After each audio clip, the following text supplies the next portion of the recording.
এই ছেলেটার বাবা একজন কোটিপতি, কিন্তু তারপরেও তাকে এই শহরে একটা হাসপাতালে ময়লা পরিষ্কার করার কাজ করতে হয়। যদিও সেটা ইচ্ছা করে করেনি, তাকে বাধ্য হয়েই করতে হয়েছে। কিন্তু কি হয়েছিল তার জীবনে? কেন তার বাবা কোটিপতি হওয়া সত্ত্বেও তাকে হাসপাতালে এরকম ময়লা পরিষ্কার করার কাজ করতে হয়?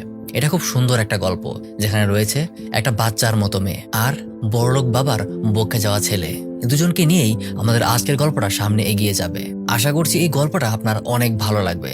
তাহলে চলুন বেশি কথা না বাড়িয়ে গল্পটা শুরু করা যাক। এই যে ছেলেটার কথা বললাম, এই ছেলেটার নাম জয়। তার বাবা অনেক বড় লোক, কিন্তু ব্যবসা বাণিজ্য আর ক্যারিয়ারের সিদ্ধান্তগুলো কখনোই তার বাবার সাথে জয়ের বনে না। দুজনের প্রায়ই এটা নিয়ে মতবিরোধ হয়। তাই গত 2 মাস ধরে জয় এই শহরে একাই থাকে। সে সিদ্ধান্ত নিয়েছে সে আর কোনোভাবেই তার বাবার টাকায় চলবে না। তাই সেই শহরের একটা মেন্টাল হসপিটালে এই ময়লা পরিষ্কার করার কাজ করে। কোনো রকমে সে দিনগুলো কাটাতে শুরু করে। কিন্তু তার বড়লোক থাকা অবস্থায় যে কিছু বদ অভ্যাস ছিল সেগুলো তার রয়ে গেছে, যেগুলো তার এই গরিব অবস্থায় সে কোনোভাবে মেনটেন করতে পারে না।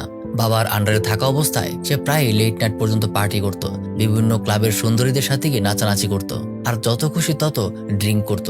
কিন্তু এখন মেন্টাল হসপিটালের পরিচ্ছন্নতা কর্মী হিসাবে এত টাকা তার পক্ষে ইনকাম করা সম্ভব না। সে তার এক আঙ্কেলের কাছ থেকে টাকা ধার করেই চলেছে।